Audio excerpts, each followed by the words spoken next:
Kamu suka minum nggak? Aku selalu berusaha menghindari benda cair. Kalau enggak, nanti aku bisa konslet. Assalamualaikum. Hai teman-teman semuanya, kabar baik di sini. Semoga teman-teman dimanapun berada dalam keadaan baik dan sehat selalu ya. Nah teman-teman, pada konten kali ini kita akan mempelajari ya, membahas secara bersama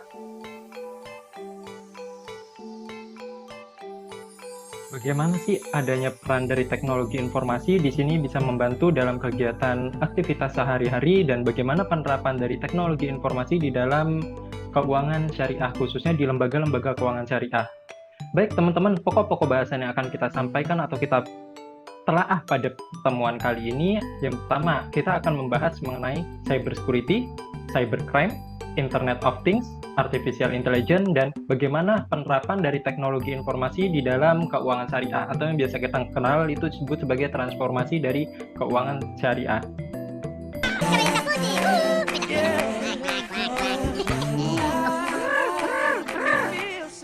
Hello, I am Gru.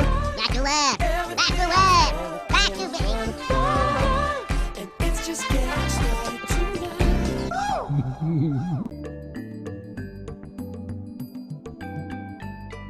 Teman-teman, yang pertama kita akan menelaah mengenai cybersecurity. Oke, teman-teman, mungkin dari gambar capture berikut ini, mungkin teman-teman bisa ngambil gambaran ya, apa sih yang dimaksud dengan cybersecurity. Oke, teman-teman, mungkin kadang ada yang berpikir juga ya, security di sini jangan-jangan apa security keamanan ya, yang kadang ada di depan kampus.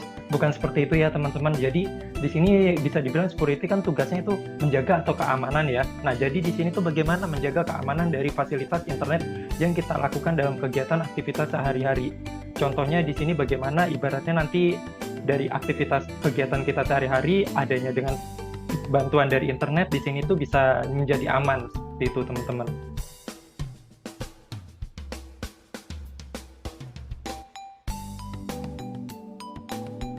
Teman-teman, lalu bagaimana sih adanya dari sistem keamanan tersebut itu bisa memberikan manfaat di dalam dunia bisnis? Oke, ada beberapa manfaat ya teman-teman bagi dunia bisnis. Di sini menerapkan adanya dari sistem keamanan di dalam transaksi elektronik tersebut. Di sini ada beberapa manfaatnya. Yang pertama di sini manfaatnya adalah memberikan keamanan untuk sistem dari transaksi pembayaran. Sebagai contoh, misalkan kita transaksi ya di dalam marketplace, mungkin salah satu misalkan kita ambil contoh marketplace, misalkan marketplace hijau kayak gitu. Nah, biasanya kan kita sebelum melakukan login, biasanya kan itu nanti akan diminta terlebih dahulu ya kan kayak kode otorisasi kan kayak gitu, atau ibaratnya kayak kode keamanan terlebih dahulu. Ibaratnya kita akan dikirimkan kode OTP ya ke dalam WhatsApp kita atau melalui SMS kita, terus habis itu nanti kita akan memasukkan kembali lagi kode OTP yang tersebut. Nah, nanti baru kita bisa melakukan login. Nah, kenapa sih dilakukan seperti itu? Itu untuk menjaga ya agar tidak terjadi hal-hal yang tidak diinginkan. Misalnya sebagai contoh di dalam akun dari marketplace kita nanti akan digunakan atau dibobol oleh orang lain. Jadi kan di sini kalau adanya dari kode otorisasi tersebut itu bisa meminimalkan hal tersebut. Terus habis itu ada lagi juga web security. Nah, biasanya kan di sini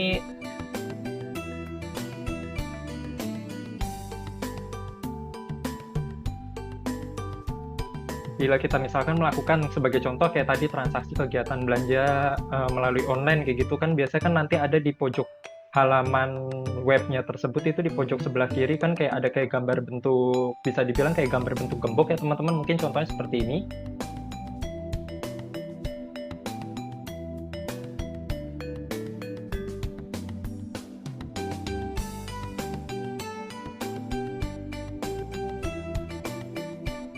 Ini saya ngambil salah satu contoh dari marketplace ya. Terus habis itu di sini, nah di sini kan kita bisa lihat ya di pojok sebelah kiri itu ada kayak bentuk gambar gembok.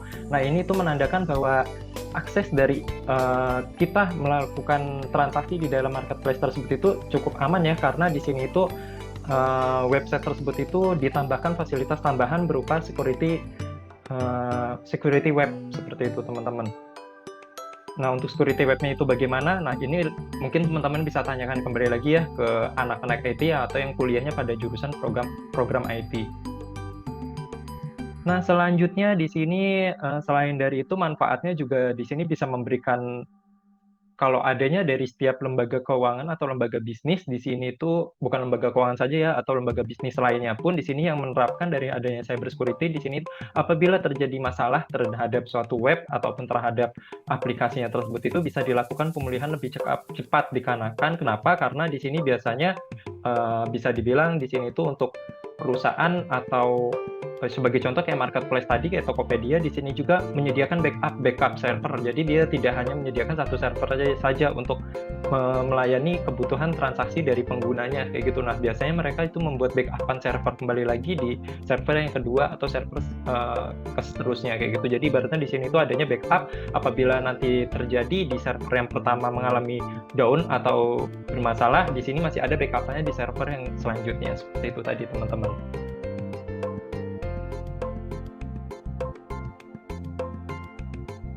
Teman-teman, apa-apa aja sih elemen-elemen atau komponen-komponen yang bisa dijadikan sebagai tambahan ya atau nilai plus atau nilai tambah dari suatu kegiatan transaksi elektronik. Nah, ada beberapa komponen yang bisa dijadikan untuk tambahan di dalam untuk memberikan kepastian keamanan dalam transaksi elektronik dalam suatu perusahaan atau suatu lembaga. Nah, yang pertama di sini bisa ditambahkan berupa application security atau biasanya disebut sebagai keamanan dari aplikasi. Sebagai contohnya kayak adanya autentikasi. Kayak contohnya kayak tadi kan ya, pada saat kita akan melakukan login kepada salah satu marketplace, biasanya akan diminta kode OTP kan kayak gitu. Nah, ini juga sama ya, ada juga kode otorisasi. Nah, biasanya kode otorisasi ini hampir sama ya kayak kode OTP. Nah, biasanya nanti di sini itu ada berapa digit tergantung dari masing-masing webnya sih yang menggunakan cyber security-nya, dia jenisnya apa, autentikasi atau otorisasi kayak gitu. Nah, terus habis itu ada lagi juga enkripsi.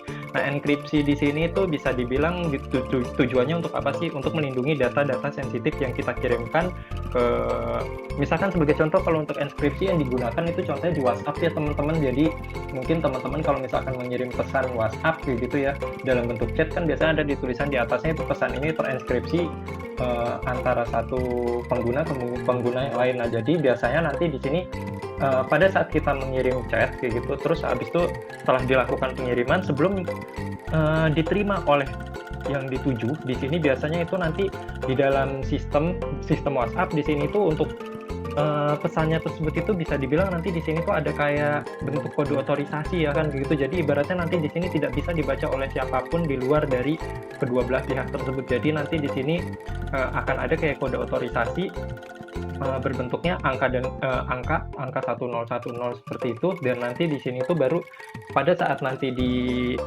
WhatsApp yang dituju, nah nanti ini baru akan dibuka atau pembukaan inskripsinya oleh orang yang ditujukan WhatsApp-nya tersebut seperti itu. Nah, terus ada lagi juga logging ya teman-teman, atau bisa dibilang di sini perekaman. Nah, biasanya kalau untuk perekaman di sini itu biasanya untuk bisa dibilang untuk kayak website marketplace atau website situs pembelanjaan online di sini itu mereka itu mencatat atau merecording kayak gitu setiap transaksi atau setiap kita melakukan akses dari, bisa dibilang di sini tuh akses dalam websitenya tersebut itu kita memerlukan waktu berapa menit sih atau berapa jam sih, dan apa aja yang kita cari, dan itu semuanya akan dilakukan logging ya atau recording kayak gitu ibaratnya oleh website yang kita tuju atau yang kita gunakan untuk melakukan transaksi belanja online tersebut. Terus ada lagi juga security testing. Security testing di sini itu bisa dibilang kayak sistem maintenance ya, atau ibaratnya di sini sistem perawatan.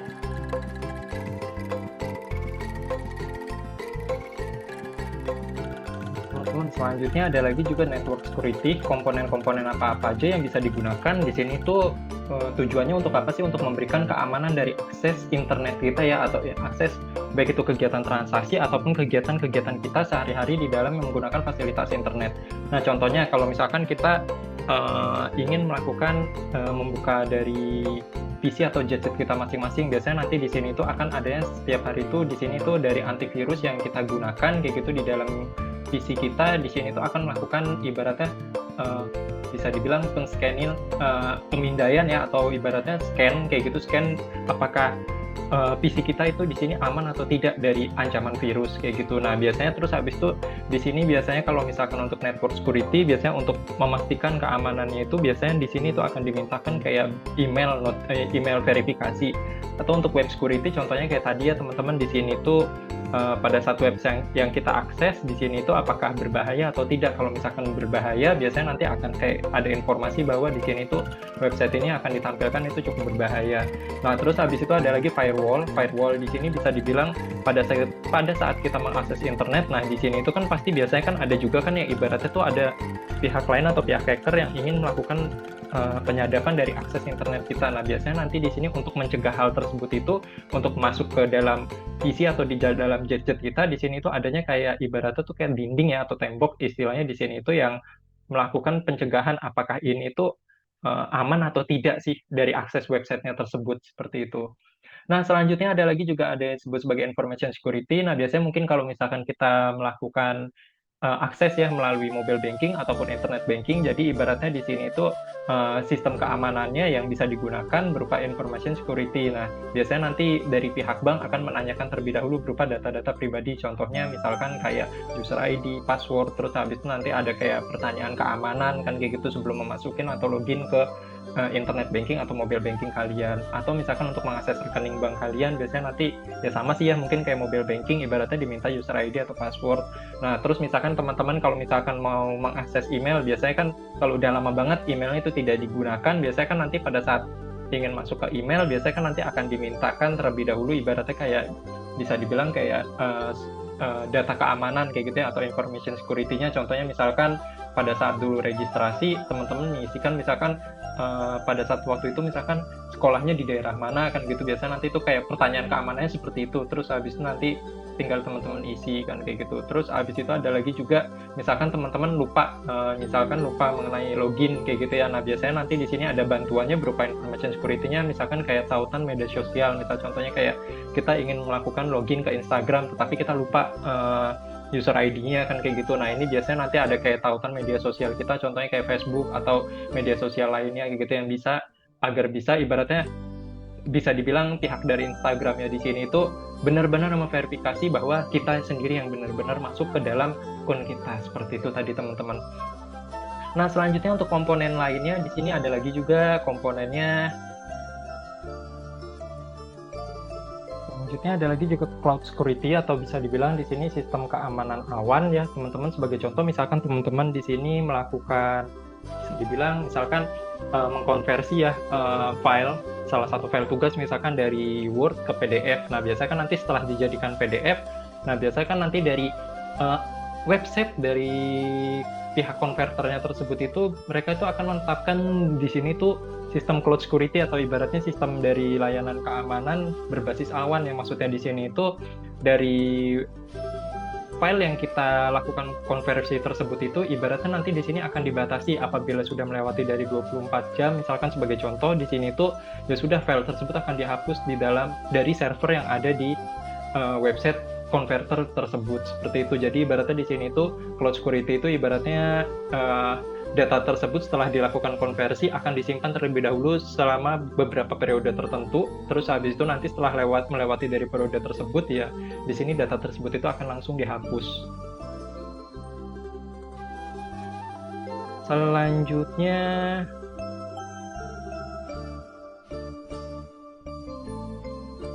ada lagi disebut sebagai operational security atau sistem keamanan operasional. Mungkin ini biasanya lebih diterapin di fasilitas mobile banking ataupun internet banking ya teman-teman, di dalam aksesnya tersebut itu aman atau tidak kan kayak gitu. Jadi di dalam website mobile banking ataupun internet banking tersebut itu sudah ditanamkan berupa fasilitas cyber security atau fasilitas sistem keamanan. Jadi pada saat kita melakukan akses operasional dari website tersebut itu menjadi aman seperti itu.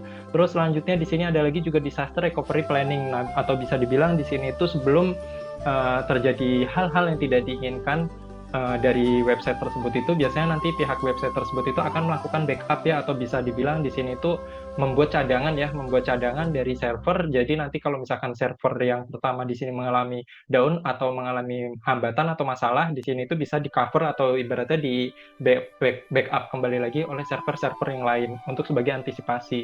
Terus selanjutnya ada lagi juga end user education ya teman-teman untuk komponen elemennya. Jadi bisa dibilang di sini itu adanya dari keterbatasan literasi di sini itu bisa dibilang itu munculnya resiko dari keamanan di dalam sistem keamanan ya yang kita gunakan.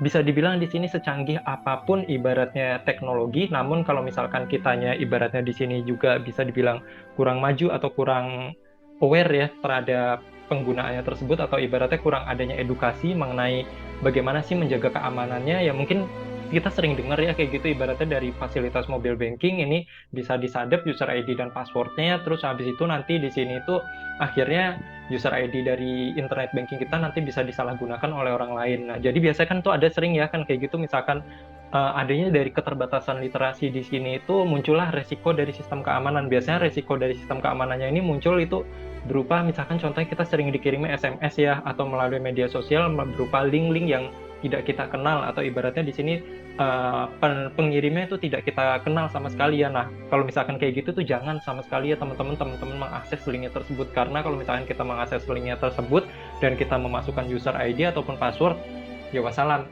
Walaupun ibaratnya setelah kita klik linknya tersebut bisa dilihat ibaratnya di sini tuh halaman tampilan webnya hampir mirip ya seperti website asli, alangkah lebih baiknya jangan.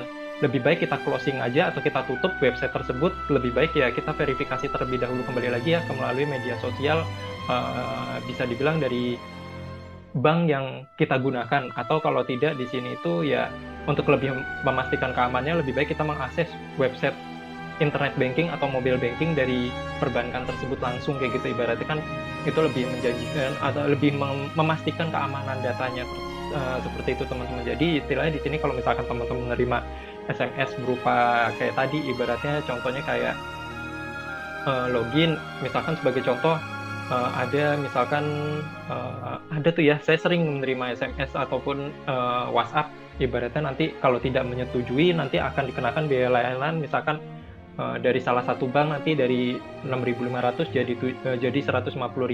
Nah, untuk memastikan hal tersebut itu lebih baik kita menanyakan langsung melalui media sosial dari perbankan tersebut apakah benar apa tidak gitu. Kalau misalkan benar, biasanya bank itu tidak akan menyuruh atau meminta untuk mengisi link-linknya tersebut. Lebih baik ya kita akan datang langsung ke bank seperti itu.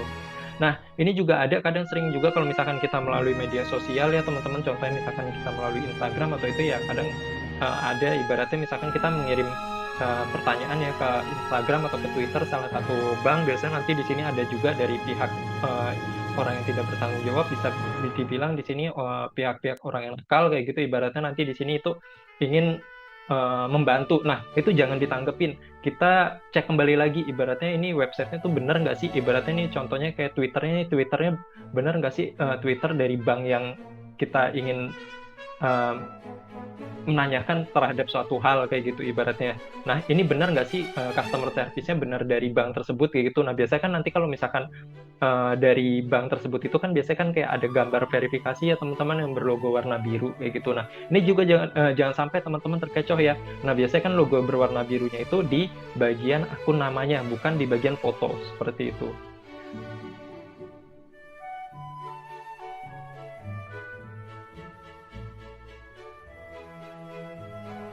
Teman-teman, walaupun bisa dibilang di sini setiap website itu sudah diberikan cyber security atau sistem keamanan yang cukup canggih, tetap ada aja ya ancaman atau bisa dibilang di sini ancaman-ancaman yang akan muncul di dalam website tersebut kayak gitu. Istilahnya di sini itu ya tergantung dari ibaratnya tuh di sini tuh fokusnya kita kayak gitu, jangan sampai kita lalai kayak gitu ya, apalagi sampai mengisi link-link yang tidak kita ketahui.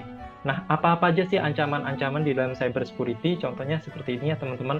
Oke, yang pertama di sini itu untuk ancaman-ancaman, yang pertama di sini ada ancaman malware atau virus ya, atau spyware atau ransomware. Nah, jadi biasanya kalau misalkan teman-teman mengklik salah satu link yang pada saat kita mendownload itu kan biasanya nanti akan ditujukan kembali lagi kan ya ke salah satu file kayak gitu. Nah, cek kembali lagi file yang kita download ini beneran file yang kita ingin download atau tidak, atau jangan-jangan ini file berupa virus. Jangan sampai di sini kita salah melakukan download terhadap suatu file yang akan kita butuhkan.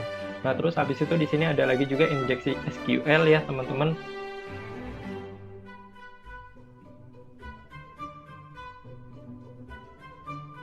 Jadi bisa dibilang kalau misalkan dari website ataupun aplikasi, sebagai contoh misalkan kita belanja online. Nah, misalkan apabila dari website belanja online ataupun misalkan di sini aplikasi dari belanja online kita memiliki data keamanan yang cukup rendah, nah bisa dibilang di sini dari pihak-pihak hacker itu cukup gampang, mereka tinggal memasukkan aja injeksi SQL-nya tersebut ke dalam aplikasi dan ibaratnya di sini tuh bisa membobol dari akun belanja online kita. Jadi ibaratnya di sini tuh pastikan kembali lagi juga website dari media belanja online kita itu sudah terpercaya atau tidak untuk cyber security atau sistem keamanannya seperti itu. Terus selanjutnya di sini ada lagi juga phishing ya teman-teman. Nah ini hampir sama seperti tadi ya, contohnya kayak teman-teman yang saya informasikan kan ya, di sini tuh kadang ada yang sering mengirimin SMS berupa link, suruh kita ngeklik linknya tersebut, terus setelah kita klik, terus habis itu bisa dibilang di sini ternyata tampilan itu hampir sama atau serupa dengan website asli kan gitu. Nah tetapi kalau misalkan kita teliti dengan baik-baik, biasanya kan dari link websitenya tersebut itu di sini pasti akan jauh berbeda dengan website yang aslinya. Biasanya kan kalau website aslinya ya salah satu bank ya biasanya kan kita lihat lagi aja ya dari banknya, yang misalkan contohnya kayak Bank BRI kan, kalau Bank BRI kan bankbri.co.id. Nah ini biasanya kan kalau website yang palsu itu domainnya atau bisa bilang di sini mereka tuh nggak menggunakan .co.id atau juga bisa menggunakan .blogspot.com atau misalkan dari atau drive.google.com atau kayak gitu. Nah, jadi di sini pastikan kembali atau teliti kembali lagi ibaratnya linknya tersebut itu dan cek kembali lagi tampilan websitenya di sini. Walaupun hampir sama menyerupai aslinya, di sini tuh tidak sama seperti aslinya ya teman-teman. Ibaratnya di sini itu ya mereka itu mengelabui kita kayak gitu. Jangan sampai kita ibaratnya di sini tuh ya memasukkan data-data pribadi berupa kayak tadi username atau password mobile banking kita kayak gitu. Terus selanjutnya ada lagi juga denial of service. Bisa dibilang di sini itu ancaman berupa sistem keamanan, berupa bisa dibilang di sini itu adanya dari pihak lain ya, atau bisa dibilang di sini dari pihak-pihak yang tidak bertanggung jawab. Mereka itu meningkatkan, bisa dibilang di sini itu menambah akses kunjungan. Misalkan kita mau membuka, saya ngambil contoh misalkan ya salah satu website, misalkan website belanja online, misalkan di sini tuh website belanja online-nya Blibli misalkan kayak gitu. Nah misalkan di sini tuh jumlah kunjungannya misalkan maksimum misalkan 2000 kunjungan ya misalkan dalam 1 jam. Ternyata di sini itu pas kebetulan waktu itu misalkan Blibli lagi ada promo kan gitu, misalkan promo Harbolnas kan gitu. Nah di sini tuh biasanya dari pihak hacker ataupun ini dari pihak-pihak yang tidak bertanggung jawab, mereka itu menggunakan ibaratnya tuh kayak bisa dibilang tuh kayak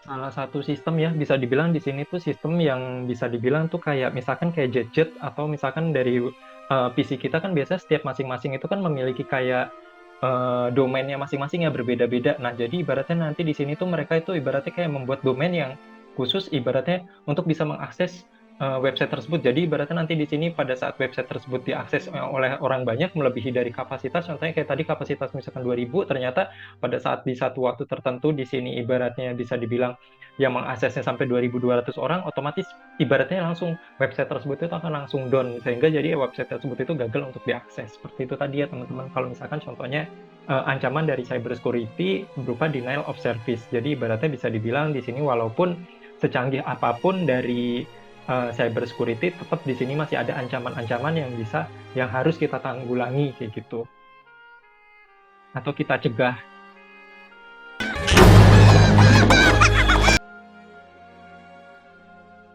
Nah, selanjutnya kita akan membahas mengenai cybercrime ya teman-teman. Nah, jadi apa sih itu cybercrime? Baik teman-teman, jadi cybercrime merupakan suatu kejahatan yang dilakukan secara virtual atau secara online, namun di sini menggunakan fasilitas suatu perangkat media internet. Jadi ibaratnya mereka tuh bisa dibilang di sini tuh mencoba kayak gitu melakukan kejahatan melalui media internet dengan mengacak-acak atau mengakses dari antara satu pihak dengan pihak yang lain. Di sini itu mencoba mengacak-acak sehingga di sini itu terjadinya suatu hal yang tidak diinginkan.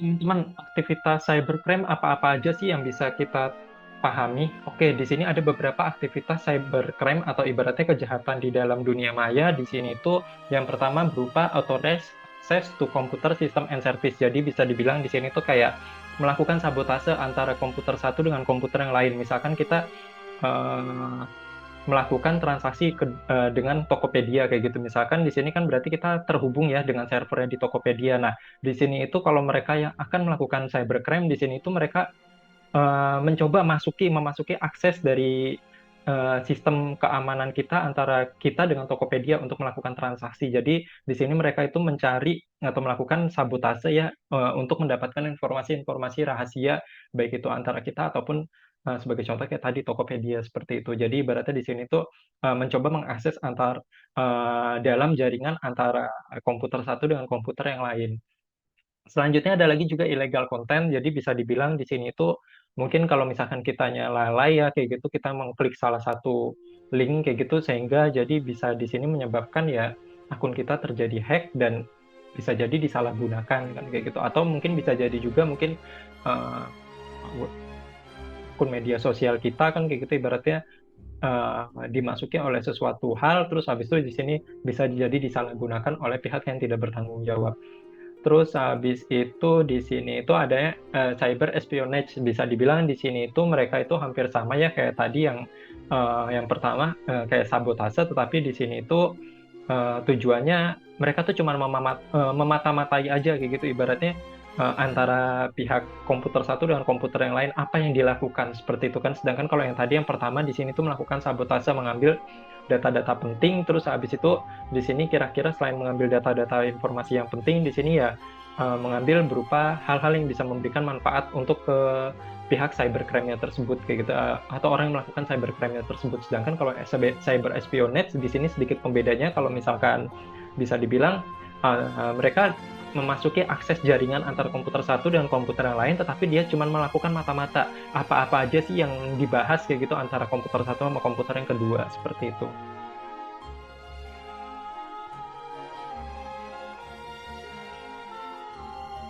Teman-teman, apa-apa aja sih yang bisa kita lakukan untuk menanggulangi hal yang tidak kita inginkan sebagai contoh tadi cybercrime ya atau ibaratnya kejahatan di dunia maya. Di sini ada beberapa hal yang bisa kita tanggulangi. Yang pertama di sini tuh kita selalu kalau bisa selalu mengupdate dari OS atau operating system kita ya. Contohnya baik itu di gadget atau di PC kita kayak gitu. Jadi berarti di sini selalu update dengan operation system yang terbaru kan. Di sini pasti biasanya kan dari pihak yang membuat operating system kita selalu di sini melakukan pembaruan, bisa dibilang ya terjadi hal-hal yang tidak diinginkan masa lalu di sini itu diperbaiki agar di masa mendatang itu tidak terjadi hal yang sama atau hal yang berulang kembali lagi seperti itu. Nah terus habis itu di sini untuk mencegah hal tersebut kalau alangkah lebih baiknya mungkin di PC kita itu ditambah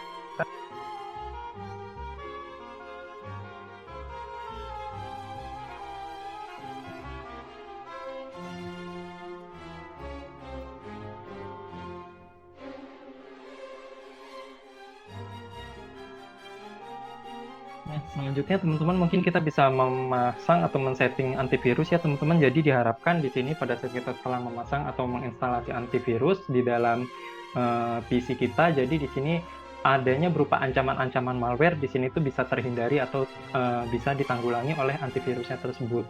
Nah, terus habis itu bisa juga dilakukan berupa hack protect sandi atau memperkuat kata sandi. Jadi misalkan di sini untuk mencegah hal-hal yang tidak diinginkan berupa kayak tadi di sini itu cybercrime, di sini kita bisa menggunakan kata sandi yang cukup kuat. Contohnya misalkan dengan kombinasi antara huruf dan angka dan ditambahkan dengan kombinasi dari salah satu karakter, misalkan contohnya add atau apa seperti itu. Terus selanjutnya di sini itu juga untuk menanggulangi dari cybercrime, abaikan berupa SMS ataupun ibaratnya chat berupa phishing ya, berupa untuk informasi berupa kita harus melakukan klik link untuk bisa update pembaruan, contohnya kayak gitu. Itu ibaratnya jangan sampai kita ngeklik linknya tersebut itu link berupa phishing ya. Jadi di sini alangkah lebih baiknya kita abaikan saja linknya tersebut kayak gitu. Terus selanjutnya di sini juga yang paling penting banget teman-teman, mungkin jangan sampai ya ibaratnya di sini itu mengakses wifi di tempat umum, apalagi kalau misalkan kita melakukan fasilitas berupa mobile banking, berupa layanan perbankan menggunakan akses wifi di tempat umum. Contohnya mungkin di taman ada akses wifi-nya atau misalkan di kafe ada wifi-nya, terus sedangkan kita menggunakan fasilitas lagi sedang melakukan transaksi perbankan dengan menggunakan wifi di tempat umum tersebut ya. Biasanya di sini itu ya dari pihak-pihak hacker di sini itu ya malah lebih gampang untuk mengakses data user ID dan sandi kita seperti itu. Usahakan kalau bisa untuk mengakses data keuangan pribadi tersebut itu lebih baik di sini menggunakan eh, akses secara personal ya. Mungkin teman-teman bisa menggunakan WiFi pada saat di rumah sendiri atau kalau tidak mungkin bisa menggunakan ya akses paket data teman-teman sendiri seperti itu. Jadi ibaratnya untuk keamanannya di sini cukup terjaga.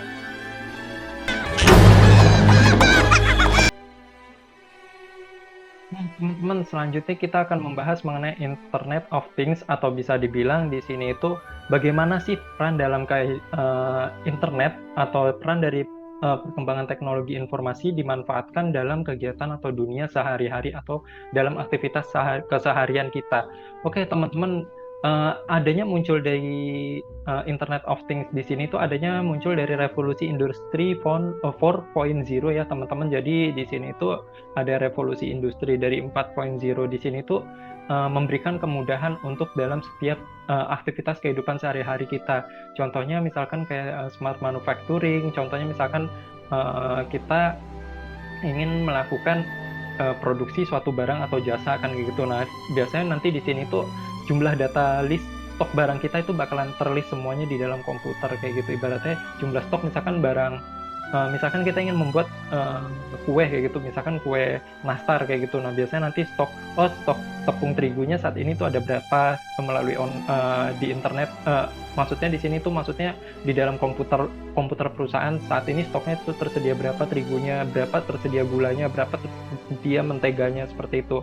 Nah, terus habis itu ada juga connected asset management. Nah, biasanya ini mungkin teman-teman pada semester lalu yang pernah saya ampu mata kuliahnya sempat ya kita belajar mengenai bisa dibilang di sini mengenai saham ya atau investasi di sini. Jadi kan ibaratnya di sini tuh adanya dari peran teknologi informasi di sini tuh dimanfaatkan juga ya di dalam aset manajemen atau ibaratnya di sini manajemen aset berupa kayak tadi ibaratnya di sini itu untuk transaksi perdagangan saham saat ini itu tidak menggunakan fisik sahamnya lagi, namun saat ini menggunakan scriptless. Jadi ibaratnya jumlah saham yang kita miliki itu semuanya terdata di dalam internet. Ibaratnya di sini itu disimpan di dalam server yang disimpan oleh Kustodian Sentral Efek Indonesia. Terus habis itu logistik. Nah, teman-teman mungkin kalau misalkan teman-teman transaksi berupa barang ya, belanja online kan biasa kita juga bakalan bisa melihat ya kayak gitu ibaratnya posisi barang saat ini itu ada di mana kan kayak gitu ibaratnya statusnya. Terus selanjutnya di sini itu ada smart digital supply chains atau ibaratnya rantai nilai. Jadi ibaratnya rantai pasok di sini itu bisa dilihat ibaratnya rantai pasoknya misalkan di sini pada saat distribusi mengalami kelemahan atau apa. Nah, sebabnya kelemahannya apa? Nah, ini mungkin bisa dibantu kembali lagi oleh dari divisi lainnya seperti itu. Terus habis itu ada lagi juga smart power grid. Jadi mungkin di sini mungkin teman-teman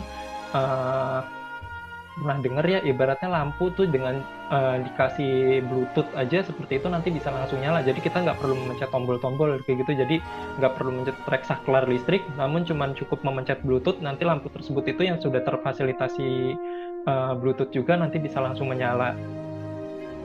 Terus habis itu mungkin di sini juga dari revolusi industri tersebut adanya peran teknologi informasi di sini dimanfaatkan di dalam dunia kehidupan sehari-hari dalam kegiatan aktivitas sehari-hari. Contohnya di sini dalam kemudahan dalam smart cities. Contohnya misalkan kita pada saat melakukan menggunakan fasilitas publik contohnya kayak KRL. Nah, kita juga bisa mengetahui posisi KRL saat ini tuh KRL yang kita ingin gunakan atau yang pada saat kita gunakan di sini tuh posisinya saat ini sedang berada di mana.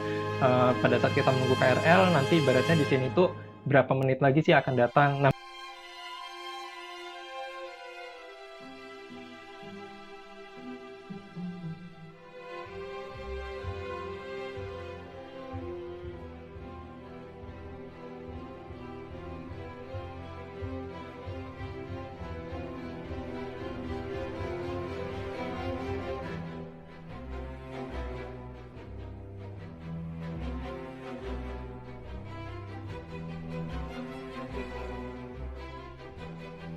begitu juga sama di Transjakarta juga sama seperti itu ya teman-teman. Jadi kita juga mengetahui posisinya untuk Transjakarta atau Trans Jogja yang akan kita gunakan atau ibaratnya Trans Jogja tuh sama aja ya kayak busway di Jakarta kayak gitu. Ibaratnya posisinya saat ini tuh ada di mana dan kira-kira akan sampai di tempat kita itu dalam berapa menit lagi kayak gitu.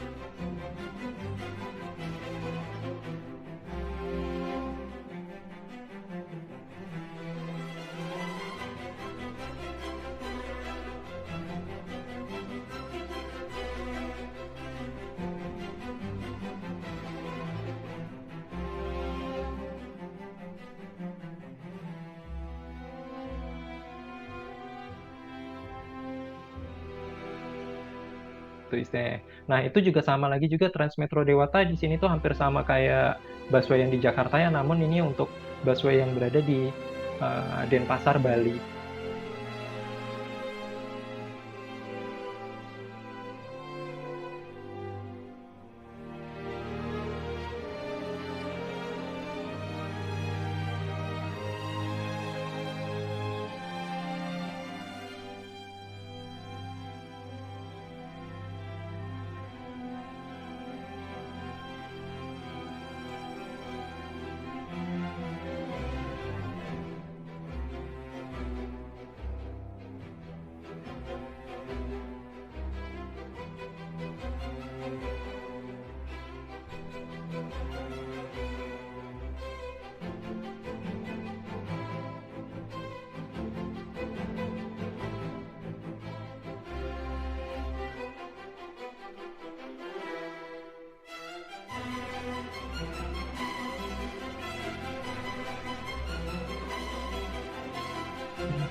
Ada lagi juga di sini peran dari Internet of Things, atau ibaratnya di sini ada peran dari teknologi informasi. Di sini itu digunakan juga di dalam kegiatan aktivitas transaksi ya teman-teman, aktivitas transaksi sehari-hari. Mungkin kalau misalkan teman-teman belanja online atau misalkan belanja melalui toko kayak gitu, membayarnya dengan menggunakan barcode atau QR code kayak gitu. Nah, jadi ibaratnya nanti di sini tuh teman-teman dari device atau perangkat teman-teman di sini tuh yang sudah tersambung internet. Nah, biasanya nanti dari data device-nya tersebut itu nanti kita akan melakukan scanning berupa QR kodenya. Nah, terus habis itu dari QR kodenya tersebut itu, datanya tersebut itu akan dikirimkan ke server pusat atau di server cloud. Nah, dari server cloud nanti di sini itu menginformasikan bahwa di sini itu total pembayarannya, tagihannya sekian. Nah, nanti dari total tagihan tersebut itu akan dikirimkan kembali lagi ke pihak usernya atau ibaratnya dari pihak penggunanya tersebut. Oh, bahwa di sini itu jumlah tagihannya atau jumlah pembayarannya itu sebesar misalkan Rp10.000. Jadi di sini ada pertukaran data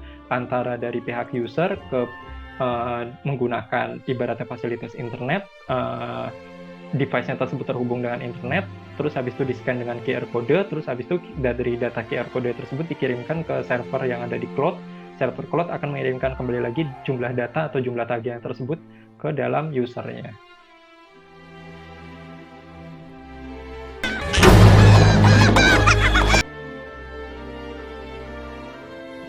Pemanfaatan teknologi informasi dengan menggunakan jaringan internet juga bisa memberikan beberapa manfaat ya teman-teman, di antaranya. Yang pertama, di sini bisa kita mengetahui gitu ya basis data dari transaksi penjualan di dalam usaha yang kita jalani. Jadi nanti di sini dari data-data tersebut bisa kita kumpulkan, dan nanti di sini kedepannya itu bisa kita kembangkan untuk produk-produk yang akan diharapkan konsumen itu seperti apa, atau bagaimana produk yang sudah kita miliki di sini itu bisa diperbaiki kembali lagi, sehingga diharapkan di masa mendatang di sini konsumen bisa semakin suka terhadap produk kita. Terus selanjutnya di sini itu juga bisa meningkatkan produktivitas dan efisiensi. Kenapa?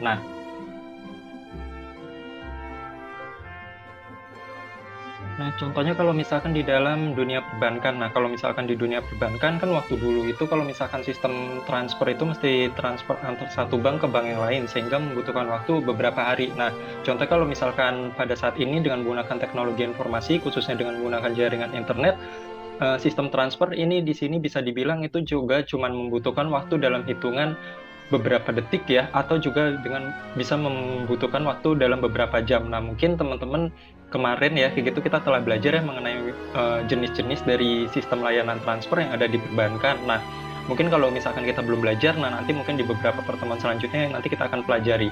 Nah, jadi nanti di sini itu kita bisa melihat kayak gitu ya, adanya efisiensi dari layanan transfer yang tadinya dari berbasis manual sekarang berbasis elektronik. Nah, yang pasti juga di sini otomatis juga meningkatkan produktivitas bagi perusahaan ya. Otomatis kan di sini dari yang kemarin harusnya melayani transfer itu terbatas hanya untuk beberapa nasabah atau beberapa customer. Nah, saat ini ya otomatis juga kan customer semakin banyak atau semakin meningkat ya, dikarenakan ya semakin mudahnya dari layanan yang ditawarkan. Contohnya kayak tadi ya, untuk yang produktivitas atau efisiensi ini di dalam layanan di perbankan seperti itu. Nah, mungkin bukan hanya perbankan ya, layanan-layanan di sektor usaha lain juga sama, otomatis juga dengan adanya fasilitas internet juga bisa memberikan manfaat produktivitas ataupun efisiensi.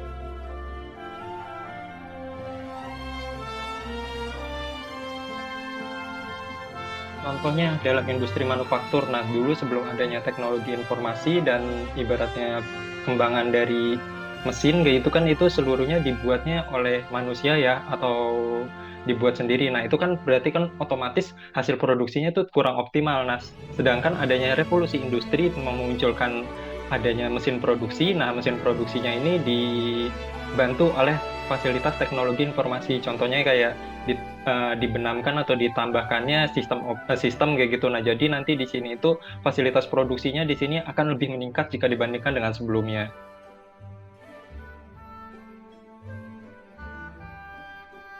Teman-teman, penggunaan internet juga di sini untuk segala aktivitas khususnya di dunia bisnis juga tentunya di sini itu bisa memunculkan dari model baru ya. Jadi ibaratnya di sini tuh contohnya kan kayak waktu dulu kan yang kita tahu kan untuk transaksi itu kan hanya menggunakan uang berbasis kertas ataupun koin ya, ibaratnya bisa dibilang uang kartal. Nah, sedangkan kan saat ini untuk transaksi pembayaran tidak hanya menerima uang kartal ya berbasis kertas ataupun koin, nah, namun saat ini juga bisa menerima layanannya berbasis uang elektronik seperti itu. Nah, selanjutnya juga di sini bisa meningkatkan customer experience atau pengalaman dari pelanggan. Jadi ibaratnya, nah, pelanggan di sini itu bisa dibilang kenapa bisa meningkatkan kepuasan pelanggan juga, otomatis kan di sini mereka itu transaksi, misalkan contohnya mereka transaksi sebelumnya dengan menggunakan uang kartal membutuhkan waktu misalkan sekitaran 5 menit harus mencari kembalian, terus habis itu harus mengantri di kasir. Nah, sedangkan kalau misalkan menggunakan fasilitas teknologi internet, mungkin bisa jadi aja cukup tinggal tap saja, ibaratnya tak perlu mencari kembali lagi uang kembalian, dan waktunya bisa lebih diringkas kembali lagi. Contohnya mungkin kita bisa lihat ya di industri jalan tol kayak gitu ya teman-teman. Nah, di sini kan dengan adanya fasilitas uang elektronik tersebut itu kan cukup customer atau nasabah tersebut itu memiliki kartu uang elektronik tersebut, cukup di top up. Setelah di top up terus habis itu mereka menggunakan layanan uang elektronik tersebut untuk di jalan tol untuk bepergian. Nah, terus habis itu tinggal melakukan pembayaran bayar tol, tinggal cukup tap aja. Nah, sedangkan kalau waktu dulu kan bisa dibilang di sini itu kan untuk nasabah itu kan perlu harus mengeluarkan uang kartal ya, ibaratnya kayak uang koin atau uang kertas, terus habis itu harus dicarikan kembali lagi terlebih dahulu kayak gitu ibaratnya uang kembaliannya. Nah, itu kan membutuhkan waktu yang cukup lama seperti itu. Nah, selanjutnya juga di sini adanya dari peran internet di dalam pemanfaatan teknologi informasi juga di sini bisa meningkatkan untuk usaha yang dijalani itu tidak hanya di dalam berbasis konvensional ya, atau ibaratnya bisnis berbasis fisik kayak gitu, ibaratnya memiliki toko. Nah, namun di sini juga bisa merambah atau memasuki kembali lagi ya di bisnis yang metaverse, atau bisa bilang di sini itu bisnisnya masuk ke dunia internet. Jadi ibaratnya bisnisnya itu bisa berjalan di dua sektor kayak gitu. Otomatis juga di sini kalau berjalan di dunia nyata, maksudnya di sini memiliki toko kayak gitu, dan satu lagi memiliki usaha di internet gitu, otomatis kan memiliki income atau pendapatan di sini kan semakin banyak juga. Kenapa? Kan karena di sini usahanya itu dijalanin kan kalau misalkan di internet itu tanpa berbatas waktu operasional ya, bisa beroperasi 24 jam. Sedangkan kalau di bisnis universe atau ibaratnya bisnisnya di dalam memiliki toko kan di sini terbatas waktu kayak gitu.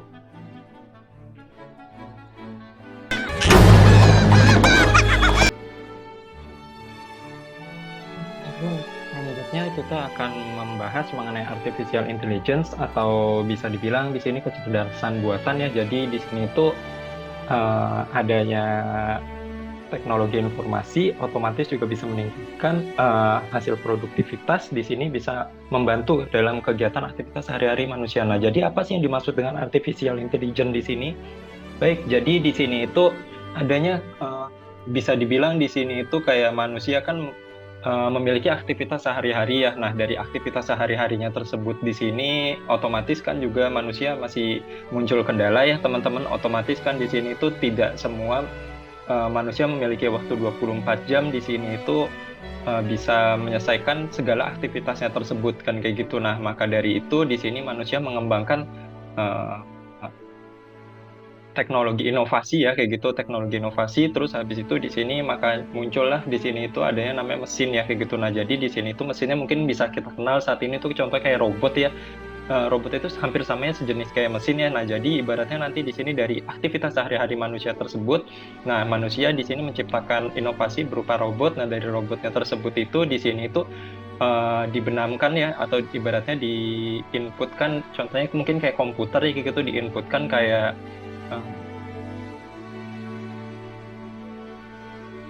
basis data-data melakukan aktivitas kesehariannya manusia. Nah, jadi nanti diharapkan di sini itu robot bisa membantu kayak gitu ya, ibaratnya membantu dari aktivitas kesehariannya manusia. Nah, jadi nanti robotnya ini bisa melakukan kegiatan aktivitas tugas sehari-hari atau tugas kontinu dari manusia. Dan di sini jadi ibaratnya kan kalau robot kan ibaratnya dia walaupun adanya tekanan, contohnya maksudnya kayak kita misalkan manusia kan kalau misalkan ditambahin beban-beban atau misalkan melakukan aktivitas pekerjaan rutin kan pasti muncul ada rasanya lelah, karena sedangkan kalau robot kan di sini tanpa ada rasa lelah, yang penting kan di sini itu ya sering dilakukan perawatan saja kan kayak gitu. Nah, jadi ibaratnya di sini tuh robot bisa melakukan segala aktivitas yang bisa dilakukan oleh manusia, namun di sini itu volumenya lebih banyak kayak gitu jika dibandingkan dengan aktivitas yang dilakukan oleh manusia. Nah, jadi ibaratnya di sini artificial intelligence itu ibaratnya bagaimana sih manusia di sini mengembangkan teknologi informasi sehingga diharapkan di sini dari adanya manfaat teknologi informasi tersebut manusia bisa menciptakan suatu inovasi sehingga bisa membantu aktivitas keseharian manusia. Nah, dari itu semua di sini tuh perlunya nanti di dalam robotnya tersebut itu ibaratnya di sini tuh kita memasukkan ya kayak gitu, memasukkan data-data yang bisa dilakukan untuk kegiatan sehari-hari atau aktivitas kita sehari-hari yang akan dibantu pekerjaan kita itu oleh robot ya. Jadi di sini tuh penting banget nanti di dalam data-data tersebut itu harusnya adanya keakuratan sama data analisis kayak itu. Maksudnya di sini big data analisis itu aktivitas keseharian harian kita yang kita benamkan ke dalam sistem di robot. Contohnya mungkin kalau saat ini tuh sama aja ya kayak komputer ya teman-teman. Jadi ibaratnya untuk membantu aktivitas keseharian kita manusia kan ibaratnya di sini itu ya di dalam bisa dibilang di sini di dalam komputer kan itu sudah dibenamkan ya, ibaratnya itu sudah dibenamkan berupa fungsi-fungsi sehingga di sini fungsi dari komputer ini bisa membantu aktivitas manusia. Nah, contohnya kalau waktu dulu kan misalkan kayak kita mau menghitung kan dengan menggunakan kalkulator, nah fungsi-fungsi kalkulator juga sudah diinputkan di dalam komputer. Teman mungkin bisa melihat ya contoh berikut ini juga contoh salah satu adanya dari artificial intelligence yang bisa kita manfaatkan. Contohnya di sini mungkin teman-teman bisa lihat di video berikut ini. Nama kamu siapa? Nama saya Raden Mas Ngabehi Slamet Condro. Aduh, lupa lanjutannya. Nama asli, asisten Google. Kamu gila ya? Saya hanya tergila-gila mencari informasi dan membantu Anda. Maaf ya kalau bikin Anda kurang nyaman. Suara kamu kok merdu sih? Terima kasih. Senang sekali rasanya mendapat pujian. Kamu suka makan apa? Saya suka macam-macam dan makannya nggak banyak. Bilang ya kalau mau saya carikan tempat makan. Kamu suka minum nggak? Aku selalu berusaha menghindari benda cair. Kalau enggak, nanti aku bisa konslet. Apa kamu sedih? Terima kasih sudah perhatian. Coba aku cek, aku baik-baik saja kok. Gombalin aku dong. Kamulah bulan bagi matahariku. Cahaya kemilau dirimu menerangi malamku yang sunyi. Apa kamu pintar? Kita tidak akan pernah bisa menjadi yang terpandai. Selalu ada yang baru untuk dipelajari setiap hari. Nah, teman-teman, bagaimana sudah cukup paham kan bagaimana adanya penerapan teknologi informasi dan ibaratnya adanya kecerdasan buatan atau artificial intelligence di sini bisa membantu aktivitas keseharian manusia. Nah, jadi tadi kita bisa lihat ya, dan teman-teman mungkin bisa flashback atau mungkin mau mencoba kembali lagi kayak gitu ibaratnya dari Google Assistant tadi. Oke, teman-teman, selain itu juga dari kecerdasan buatan ini juga otomatis juga selain bisa memberikan manfaat atau benefit bagi manusia juga ada ya, ibaratnya tentunya juga tiap adanya kelebihan pasti tentunya ada kelemahan. Nah, kelemahan pertama yang ada di dalam artificial intelligence apabila kita menginput data di sini ke dalam artificial intelligence atau ke dalam fungsinya tersebut ini tidak akurat ya otomatis ya robot yang kita buat juga tidak bakalan berfungsi dengan baik dan tidak bisa membantu aktivitas keseharian kita kan kayak gitu. Nah, maka dari itu ya di sini ya kalau misalkan memanfaatkan teknologi informasi tersebut ya harus kita inputkan data yang cukup akurat ya jadi sehingga bisa membantu aktivitas keseharian kita. Nah, terus selanjutnya di sini otomatis juga di sini tuh dari artificial intelligence atau robot yang kita benamkan AI di dalamnya juga memiliki keterbatasan. Keterbatasannya di sini keterbatasan dalam membuat keputusan personal. Nah, kan kalau misalkan kita kan kadang sering berpikir ya kayak gitu, misalkan dihadapkan ke dalam dua masalah atau dua hal kayak gitu. Nah, kita harus memilih salah satu. Nah, untuk robot itu memiliki keterbatasan kayak gitu. Nggak mungkin mereka bisa harus memilih antara A atau B kayak gitu. Misalkan sebagai contoh kayak gini, misalkan saat ini kita sedang lapar kayak gitu. Nah, terus abis itu di sini apakah kita, nah kebetulan pada saat itu juga di sini kita akan harus ibaratnya di sini tuh harus misalkan teman-teman di sini sudah berkeluarga ya kayak gitu. Misalkan teman-teman ada yang menjadi ayah atau ibu. Nah, misalkan teman-teman di sini harus menjemput anaknya kayak gitu. Nah, otomatis kan di sini kan kalau misalkan robot kan bingung kan harus memilih dua keputusan tersebut. Nah, maka dari ini mungkin kalau misalkan manusia kan di sini pasti bakal berpikir, oh ya udah berarti harus memilih menjemput anak. Nah, tetapi kan walaupun lapar ya ini masih bisa diganjel, mungkin bisa minum susu atau misalkan di sini minum teh terlebih dahulu sehingga bisa terisi dan kita bisa melakukan aktivitas yang lainnya. Jadi di sini itu keterbatasan kalau misalkan dari artificial intelligence walaupun memiliki kelebihan, di sini juga masih memiliki keterbatasannya itu seperti itu tadi ya teman-teman.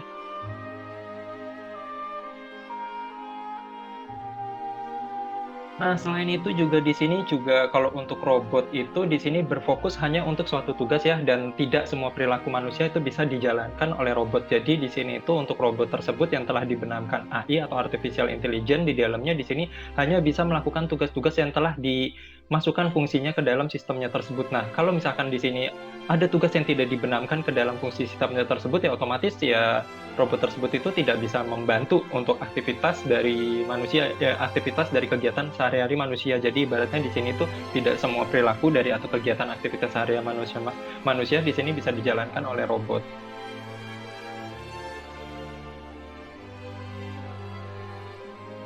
Nah, teman-teman tadi kan kita menjelaskan ya beberapa kelemahan-kelemahan dari artificial intelligence ya kayak gitu. Nah, selanjutnya kita akan membahas dari sisi benefit atau sisi keuntungannya khususnya di dalam sektor bisnis ya teman-teman.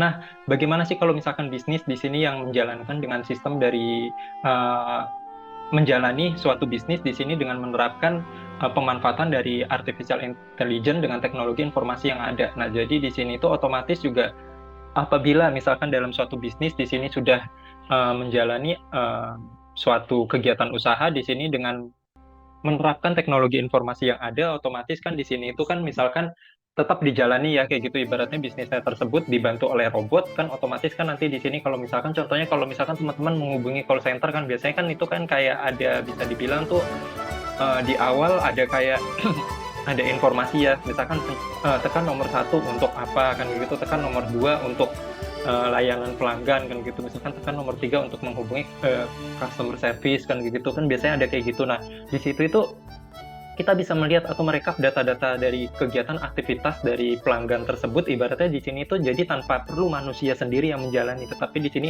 hanya perlu robot yang menjalani. Dari data-datanya tersebut itu ibaratnya nanti kita kumpulkan menjadi satu, dan nanti di sini kita bisa melihat bagaimana sih tren pasar terhadap layanan kita kan kayak gitu. Nah, dari sini nanti kita bisa dibilang nanti untuk memperbaiki dari layanan yang kita berikan kepada pelanggan, apakah di sini itu bisa memberikan manfaat yang optimal atau tidak. Kalau misalkan kurang optimal, nah makanya nanti kita harus perbaikin lagi. Diharapkan nanti di masa mendatang di sini layanan kita bisa memberikan kepuasan bagi pelanggan. Nah, biasa sih yang udah menerapkan sistem ini tuh di salah satu bank swasta di Indonesia itu ada ya teman-teman kayak gitu. Nah, selanjutnya di sini itu juga bisa memberikan manfaat juga ya bagi bisnis kayak gitu, dengan adanya penerapan artificial intelligence di sini bisa memberikan layanan 24 jam selama 7 hari dalam 1 minggu kayak gitu. Ibaratnya di sini non-stop 24 jam tanpa henti kayak gitu dalam 1 minggu, dan minggu seterusnya juga nggak ada berhentinya. Jadi di sini tuh tiap pelanggan yang memiliki keluhan ataupun hal-hal yang lain di sini itu ya cukup dengan menggunakan teknologi informasi tersebut itu, siapa tahu nanti di sini bisa dibantu oleh robot tersebut. Nah, namun kalau misalkan di sini ada hal-hal yang masih terbatas atau yang kurang dibantu oleh robot tersebut, nanti bisa membantu dengan diklik oleh atau dipencet misalkan tombol 0 misalkan untuk menghubungi operator kan kayak gitu. Jadi diharapkan nanti di sini diharapkan ya pelanggan-pelanggan di dalam bisnis tersebut itu atau bisnis yang dijalani tersebut itu bisa puas dari layanan yang ditawarkan oleh bisnis tersebut. Nah, terus habis itu di sini artificial intelligence mungkin di sini juga diterapkan juga ya di dalam marketplace. Contohnya di dalam misalkan di sini ada suatu bisnis yang menerapkan usahanya di dalam sektor metaverse atau misalkan di sektor online kayak gitu. Nah, di sini mereka mengiklankan usahanya tersebut. Nah, dari usahanya tersebut kan di sini dari iklannya itu kan misalkan di salah satu marketplace itu mereka membuat iklan di sini bagaimana agar bisa dari toko yang telah iklan di marketplace tersebut di sini itu ibaratnya tuh di sini agar bisa meningkatkan penjualan dari toko tersebut. Nah, di sini tuh ya biasanya nanti ada ya kayak gitu ibaratnya tuh sistem-sistem atau ibaratnya tuh di sini kayak fungsi-fungsi yang diterapkan di dalam iklan dari marketplace tersebut sehingga meningkatkan dari penjualan toko online tersebut yang mengiklankan di dalam salah satu marketplace tersebut, teman-teman.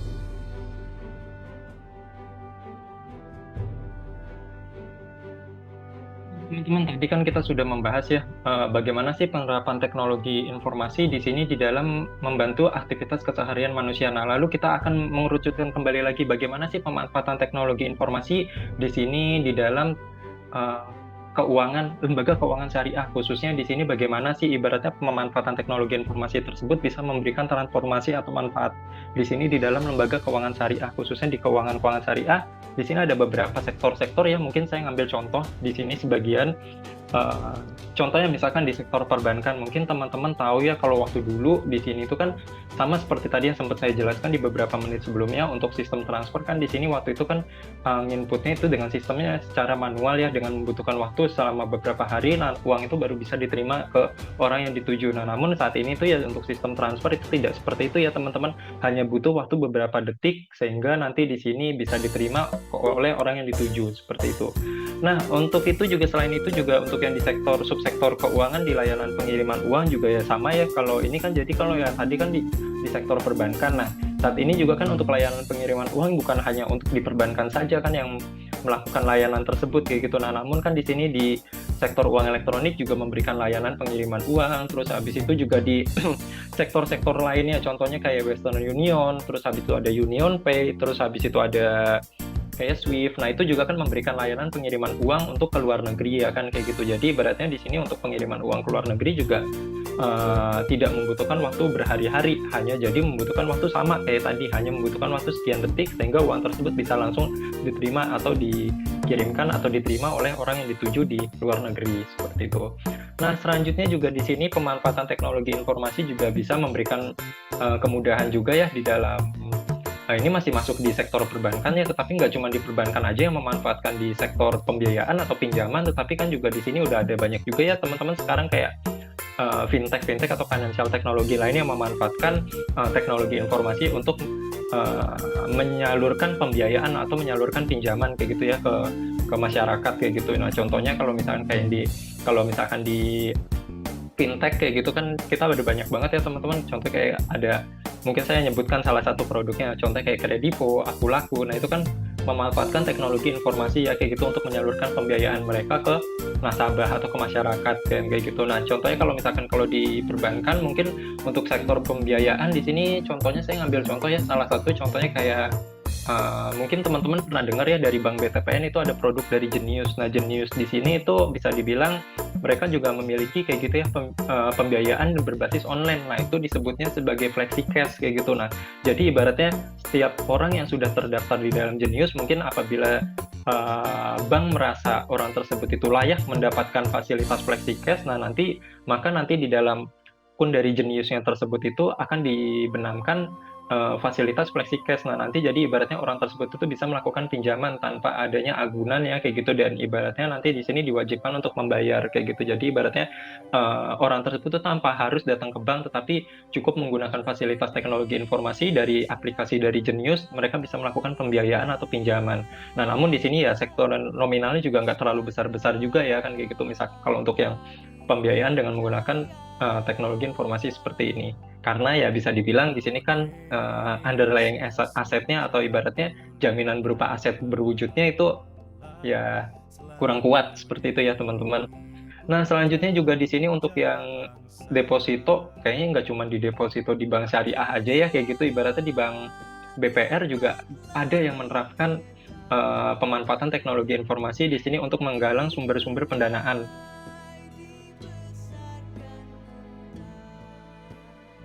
Contohnya ini ada banyak banget ya teman-teman. Kalau di perbankan itu saya ngambil contoh misalkan di bank konvensional ya. Bank konvensional contohnya kayak bank Mandiri kayak gitu. Itu mungkin yang teman-teman yang sebagai nasabah Bank Mandiri contohnya kan bisa membuka aplikasi Livin, terus habis itu nanti di sini itu bisa melakukan deposito nilai nominalnya itu sebesar 1 juta rupiah. Nah, dan bakalan diberikan berupa bilet deposito itu dalam bentuk elektronik. Jadi nasabah yang ingin melakukan deposito tanpa harus datang ke bank. Jadi ibaratnya cukup dengan menggunakan fasilitas teknologi informasi di sini bisa melakukan ibaratnya investasi seperti itu juga ya teman-teman. Nah, selanjutnya di sini selain itu juga pemanfaatan teknologi informasi di dalam sektor keuangan. Untuk yang di subsektor asuransi di sini juga ada banyak banget ya teman-teman. Mungkin untuk yang asuransi contohnya kita mau ingin melakukan pendaftaran BPJS ya kan kayak gitu, ibaratnya ya kita cukup mendownload aplikasi dari contohnya kayak Mobile JKN kayak gitu. Nah, terus habis itu dari Mobile JKN tersebut ya kita tinggal melakukan registrasi dan tinggal menunggu waktu, ibaratnya mungkin ya sekitar 1 atau 2 hari ya akun kita itu sudah terdaftarkan. Nggak cuma di asuransi BPJS kesehatan saja ya teman-teman, mungkin di asuransi lainnya juga sama seperti itu, atau juga di BPJS tenaga kerjaan juga. Tapi kalau tenaga kerja biasanya sih yang didaftarin itu ya dari HRD-nya sih kayak gitu. Kalau yang asuransi kesehatan lain atau asuransi jiwa yang lain itu juga bisa memanfaatkan teknologi informasi untuk registrasi nasabahnya. Terus selanjutnya di sini untuk yang di subsektor crowdfunding, di sini contohnya kayak mungkin di beberapa pertemuan selanjutnya atau mungkin kemarin kita sudah mempelajari ya teman-teman, ibaratnya itu untuk yang contohnya kayak di dana syariah kan kayak gitu ya, mereka itu bisa dibilang bagi investor-investor yang memiliki dana berlebih kayak gitu, mereka bisa melakukan investasi di dana syariah. Nah, ibaratnya nanti dari investasi di dana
dari adanya pemanfaatan teknologi informasi di dalam dunia perbankan juga bisa memberikan layanan pelanggan yang lebih memudahkan. Contohnya mungkin nggak cuma di perbankan aja ya, mungkin kayak di asuransi ataupun di wealth management. Di sini kan juga mereka menerapkan teknologi informasi di dalam layanan pelanggan. Di sini itu ya mungkin pada saat kita mengkontak call centernya, ibaratnya di sini itu ya mungkin akan dibantu oleh robot terlebih dahulu. Jika dirasa ternyata dari robot tersebut masih, pada saat kita menelpon dari robotnya itu ternyata masih ada hal-hal yang kurang terpenuhi, ibaratnya terselesaikan masalah kita, ya nanti akan dibantu oleh customer service. Oke teman-teman, mungkin itu tadi saja ya konten-konten pembelajaran kita kali ini. Jadi tadi kita sempat membahas ya mengenai seperti apa, bagaimana sih ibaratnya di sini itu kegiatan transaksi kita, ibaratnya transaksi bisnis dengan menggunakan fasilitas internet di sini itu bisa semakin aman kayak gitu ya, dengan menggunakan atau mencegah hal-hal yang tidak diinginkan itu dengan menggunakan apa-apa aja. Nah kan tadi kita bisa sempat pelajari ya mengenai hal tersebut itu. Contohnya misalkan kayak tadi salah satunya misalkan saya ambil contoh di sini kayak menggunakan dari application security, atau ibaratnya bisa dibilang di sini tuh dengan menambahkan atau memberikan layanan tambahan berupa kode otorisasi, sehingga jadi orang yang bisa masuk ke dalam akun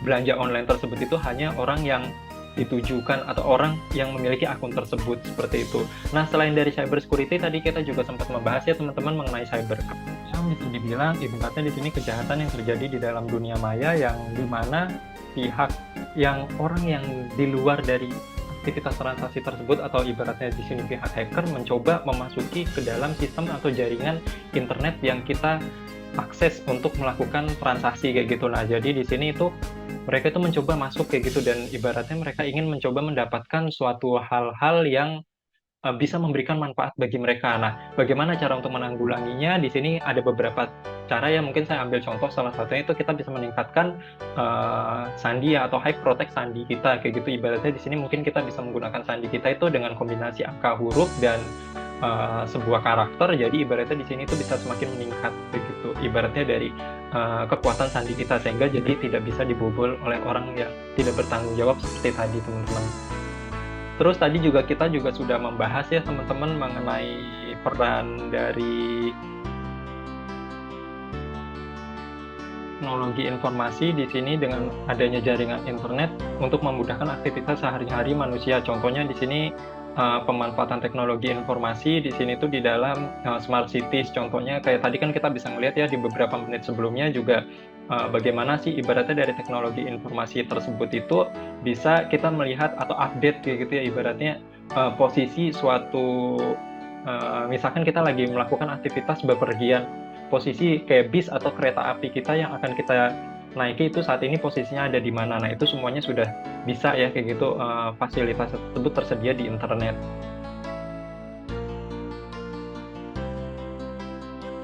Teman-teman tadi juga kita sempat mempelajari ya mengenai artificial intelligence atau kecerdasan buatan, bagaimana ibaratnya di sini itu robot bisa membantu aktivitas keseharian kita. Dengan robot tersebut itu sudah kita benamkan berupa fungsi-fungsi, sehingga di sini dari robot tersebut itu bisa membantu aktivitas keseharian kita. Mungkin contohnya kayak tadi kita bisa lihat ya, contohnya itu ada Google Assistant kayak gitu. Dan tadi juga selain itu juga kita sempat membahas juga ya bagaimana sih penerapan teknologi informasi di dalam keuangan syariah, khususnya di lembaga-lembaga keuangan syariah. Mungkin di sini yang di lembaga keuangan syariah, contohnya saya ngambil salah satunya di sini di subsektor, misalkan di subsektor dari wealth management atau manajemen kekayaan. Nah, jadi ibaratnya teman-teman investasi di sini dalam bentuk saham misalkan ataupun dalam obligasi, di sini itu berbentuknya ya saat ini itu scriptless, dan data-data investasi kalian semuanya itu tersimpan di dalam Custodian Asset Central Efek Indonesia, dan data-data tersebut itu akan selalu update setiap kalian melakukan aktivitas transaksi. Jadi nanti tinggal dilihat oh saham yang saya miliki saat ini tuh ini kayak gitu, dan pada saat waktu itu saya beli di harga A gitu. Oh saat ini harganya B, saat ini sedang mengalami kenaikan atau saat ini sedang mengalami penurunan.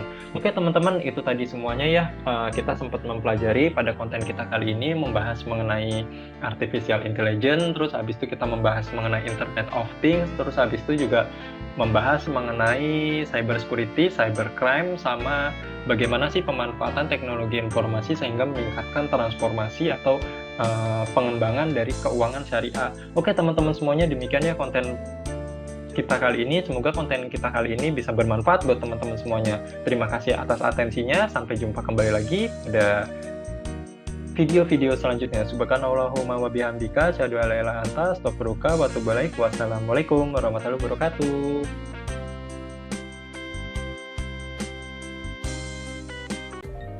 Untuk komposisi pemegang saham atau stakeholder yaitu sebanyak 70,84% dipegang oleh PT Terang Anugerah Abadi. Step keempat yaitu menghitung future value EPS dan proyeksikan EPS 10 tahun ke depan pada saham perusahaan.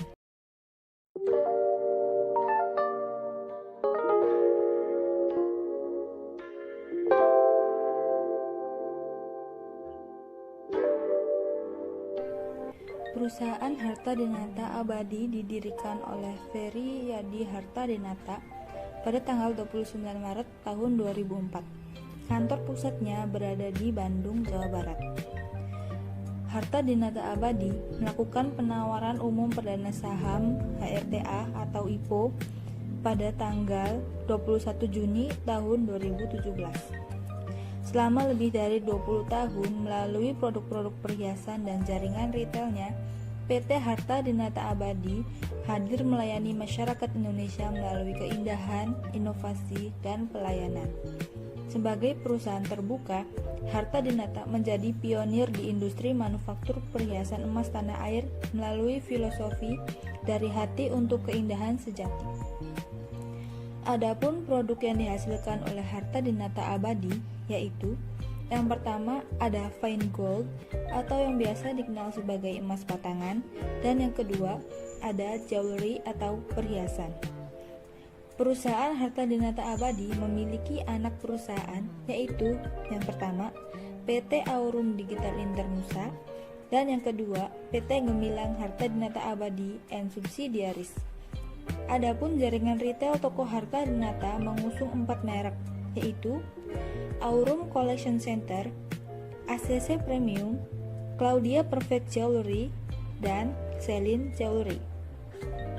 Untuk komposisi pemegang saham atau stakeholder yaitu sebanyak 70,84% dipegang oleh PT Terang Anugerah Abadi, sebanyak 22,51% dipegang oleh masyarakat, dan sebanyak 6,65% dipegang oleh PT Asabri Persero.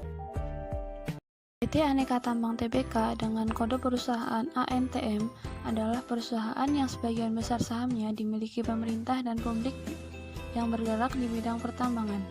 Kantor pusat ANTM berlokasi di Gedung Aneka Tambang Jalan Ligjen TB Simantumpang, nomor 1, Lingkar Selatan, Tanjung Barat, Jakarta. PT Merdeka Kopelwood dengan kode perusahaan MDKA adalah perusahaan induk dengan 2 anak perusahaan yang bergerak di bidang pertambangan. Kantor pusat MDKA berlokasi di Convergence Indonesia, Rusunawa Centrum, Jalan HR, Rasuna Jakarta.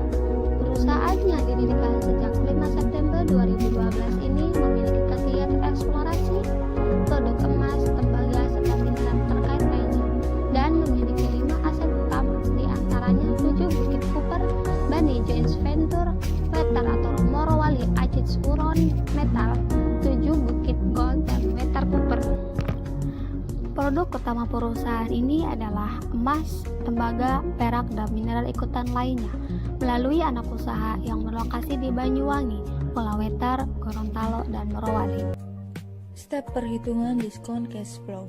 Step pertama, mengestimasikan nilai EPS perusahaan 3 tahun terakhir. Pada perhitungan DCF kali ini diambil tahun 2020, 2021, dan 2022. Step kedua yaitu mengidentifikasi data dividen, EPS, dan PER yang ingin dievaluasi pada saham perusahaan. Step ketiga yaitu mengidentifikasi data dari rata-rata DPR dan EPS growth pada saham perusahaan. Step keempat yaitu menghitung future value EPS dan proyeksikan EPS 10 tahun ke depan pada saham perusahaan.